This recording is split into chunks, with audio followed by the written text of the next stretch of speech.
अस्सलाम वालेकुम दोस्तों, मैं हूं आपका मेज़बान डीजे और आप देख रहे हैं डीजे न्यूज़ इन्फो चैनल। आज 13 सितंबर 2025 इटली यूरोप की जानिब से ताज़ा तरीन और इम्पोर्टेंट्स अपडेट आप लोगों की खिदमत में लेकर हाजिर हुए हैं और उम्मीद करते हैं कि आप सब लोग भी खैर खैरियत से होंगे।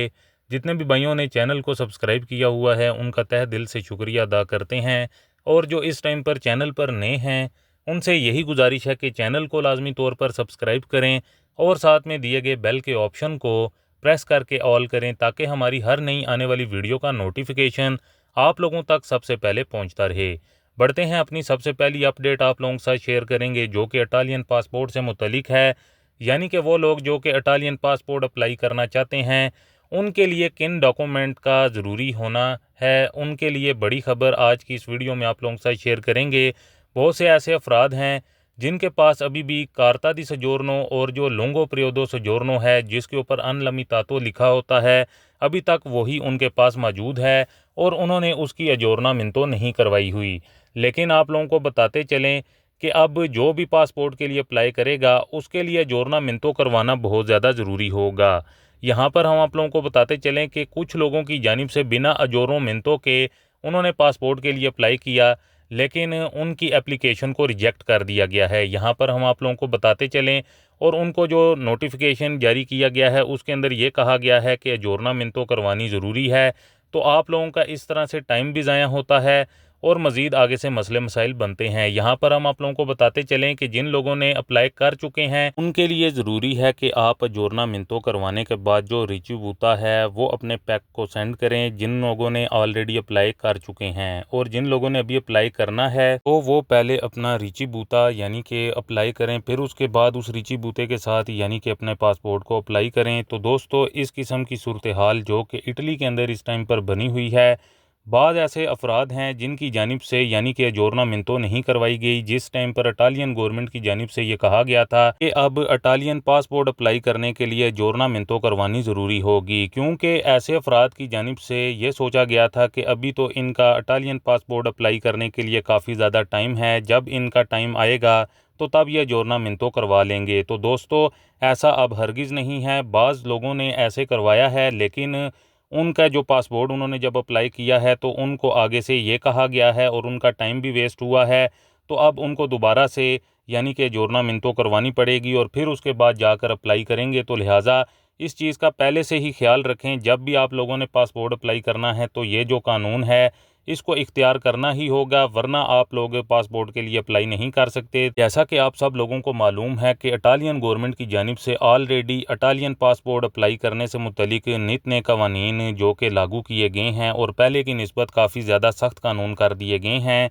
तो लिहाजा इन चीज़ों का ख्याल रखना ज़रूरी है। इसके अलावा आप लोगों को बताते चलें कि अगर आपके पास इटालियन पासपोर्ट मौजूद है और अगर अपने आप किसी बहन या भाई को बुलाना चाहते हैं इटली के अंदर, तो आप किस तरह उनको नेशनैलिटी दिलवा सकते हैं, किस तरह इटली के अंदर सेटल कर सकते हैं। तो उसका सिर्फ़ और सिर्फ एक ही आसान हल है जिसको अपनाते हुए उनको आप इटली के अंदर सेटल और इटली के अंदर मंगवा सकते हैं। तो उसका ये तरीक़ाकार है, जैसा कि इमिग्रेशन डिक्रेतो फ्लूसी हर साल ओपन होती है तो आप लोग उनको अपने एज ए डोमेस्टिक पेपर्स के ऊपर बुलवा सकते हैं और इसमें काफ़ी ज़्यादा आप लोगों के चांसेस होंगे कि आप लोग उनको इटली के अंदर बुला कर सेटल कर सकते हैं। लिहाजा अगर आपके पास इटालियन नेशनैलिटी है और अगर आप अपने भाई को इटली के अंदर सेटल करना चाहते हैं या बुलाना चाहते हैं तो डिक्रेतो फ्लूसी एक ऐसा ऑप्शन है जिसको अपनाते हुए आप लोग उसको इटली के अंदर सेटल कर सकते हैं डोमेस्टिक पेपर्स के ऊपर, क्योंकि अब तो ये कोटे से भी बाहर निकल चुका है और आप किसी भी टाइम पर किसी भी वक्त अपने भाई को आप लोग इटली के अंदर बुलवा सकते हैं, अपने किसी रिलेटिव्स को बुला सकते हैं कि आप लोगों को घर के काम काज के लिए यानी कि डोमेस्टिक के लिए या किसी बुज़ुर्ग की हेल्प के लिए, उसकी देखभाल के लिए हमें बंदे की ज़रूरत है, तो उस पर आप लोग उनको बुलवा कर यहाँ पर सेटल करवा सकते हैं। तो दोस्तों, ये एक बेस्ट ऑप्शन है जिसको अपनाते हुए आप इटली के अंदर अपने रिलेटिव्स या किसी बहन भाई को इटली के अंदर मंगवाना चाहते हैं तो ये एक बेहतरीन ऑप्शन है। इसको अपनाते हुए आप लोग फ़ायदा हासिल कर सकते हैं। इसके अलावा अपनी नेक्स्ट अपडेट आप लोगों के साथ शेयर करेंगे जो कि इटली के अंदर एक फ़र्द को ख़ास तौर पर जिसने 42 यूरो की तेमो से जो कि चीज़ मंगवाई थी, एज ए कोरियर मंगवाई थी उसने, लेकिन जब उस चीज़ को खोला गया, जैसा कि कोरियर के थ्रू भी अगर आप मंगाते हैं तो बॉर्डर्स पर उसकी चेकिंग होती है, या किसी भी तरीके से आप लोग एयरपोर्ट पर भी मंगाते हैं तो उनके पास जो कि स्कैनर मौजूद होते हैं, वहाँ से वो स्कैन करते हैं और चीज़ को चेक कर लेते हैं। तो लिहाजा इस फ़र्द को, इसने 42 यूरो की चीज़ मंगाई थी। इसके अंदर डिज़नीलैंड का कोई ख़ास तौर पर एज ए डुप्लीकेट जो कि कॉपी थी, यानी कि ओरिजिनल नहीं था। तो इसके ऊपर जैसा कि आप सब लोगों को मालूम है कि जब चेकिंग की जाती है तो ऐसी अगर कोई डुप्लीकेट ओरिजिनल चीज़ ना हो, एज ए आप लोगों को उस टाइम तो वो सस्ती चीज़ लगती है ऑनलाइन, लेकिन आप लोगों के ऊपर इस पर जुर्माना भी हो सकता है। तो इस फ़र्द के ऊपर लगभग 612 यूरो का मोलता हुआ है और इसको फ़ाइन अदा करना पड़ा है। तो दोस्तों, इस किस्म की कार्रवाइयाँ भी इस टाइम पर इटली के अंदर ऑनलाइन अगर आप कोई चीज़ मंगवा रहे हैं तो इस चीज़ का ख्याल रखा करें। अगर कोई शर्ट है, ब्रांडेड शर्ट है या किसी किस्म की भी कोई चीज़ है, उस टाइम पर जो ऑनलाइन होता है वो डुप्लीकेट होती है, उसके ऊपर तो लिखी होती है उसकी कीमत कम, यानी कि अगर कोई 100 यूरो की चीज़ है वो वहाँ पर 10 या 15 यूरो की दे रहे होते हैं तो वो डुप्लीकेट होती है। तो इस सूरत में भी आप लोगों को मोलते हो सकते हैं, जुर्माना हो सकता है जब वो चेकिंग की जाए। इसके अलावा अपनी नेक्स्ट अपडेट आप लोगों के साथ शेयर करेंगे, जो कि बूस्ते पागा को लेकर इटालियन गवर्नमेंट एक जो नया बजट जो तैयार होने जा रहा है साल 2026 का, उसके अंदर बूस्ते पागे को बढ़ाने जा रही है, यानी कि मज़ीद जो लोग हैं उनको इटालियन गवर्नमेंट सहूलत देने जा रही है और साल 2026 के अंदर उनको ये बूस्ते पागे में यानी कि पहले की निस्बत बढ़कर उनको बूस्ता पागा मिलेगा, जो कि इटालियन गवर्नमेंट की जानिब से अब साल 2026 के अंदर बजट के अंदर इस तरह की बड़ी तब्दीलियां करने जा रही है इटालियन गवर्नमेंट, जो कि काफ़ी अच्छी और गुड न्यूज़ है इटली में रहने वाले लोगों के लिए। इसके अलावा अपनी नेक्स्ट अपडेट आप लोगों के साथ शेयर करेंगे, जो कि पतेंते से मुतलिक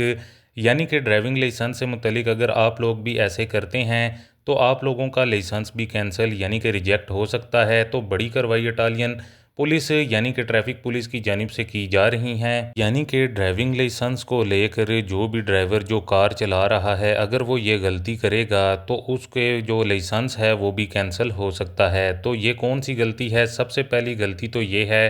कि अगर वो नशा, कोई भी नशा करके अगर वो गाड़ी चला रहा है, तो अगर उसने कोई ज़्यादा ओवरडोज की हुई है और वो गाड़ी चला रहा है तो उसका लाइसेंस जो कि कैंसिल हो सकता है और जुर्माना भी हो सकता है। क्योंकि पहले ये होता था कि जुर्माने होते थे, लेकिन जो अब पुलिस की जानिब से यानी कि ट्रैफिक पुलिस की जानिब से ट्रैफिक कवानीन के अंदर पहले की निस्बत काफ़ी ज़्यादा सख्तियाँ कर दी गई हैं। जो बहुत ज़्यादा ओवरडोज होकर अगर ये चलाता है कार तो उसको अब उनके खिलाफ जो लाइसेंस है वो कैंसिल यानी कि रिजेक्ट कर दिया जाएगा। कोई भी फ़र्द जो कि ड्राइवर है यानी कि जिसके पास पतेंते लाइसेंस है और वो इटली के अंदर कार चला रहा है तो इटालियन जो कवानीन हैं उनकी खिलाफ वर्जी करेगा तो अब पहले की निस्बत भारी जुर्माने और कुछ ऐसे कवानीन हैं जिनको अगर वो फॉलो नहीं करेगा तो लाइसेंस भी रिजेक्ट हो जाएगा।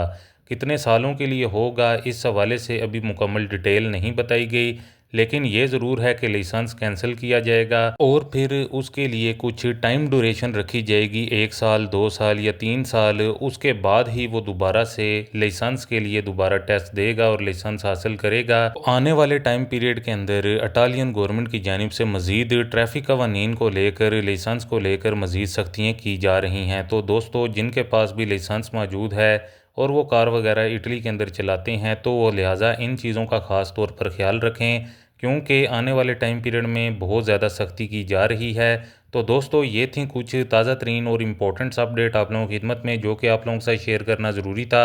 उम्मीद करते हैं कि आपको हमारी आज की ये वीडियो पसंद आई होगी। वीडियो को ज़्यादा से ज़्यादा लाइक शेयर करें। मिलते हैं नेक्स्ट अपडेट में, तब तक के लिए आप लोग अपना ख्याल रखें और हमें दुआओं में याद रखें। अल्लाह हाफिज़।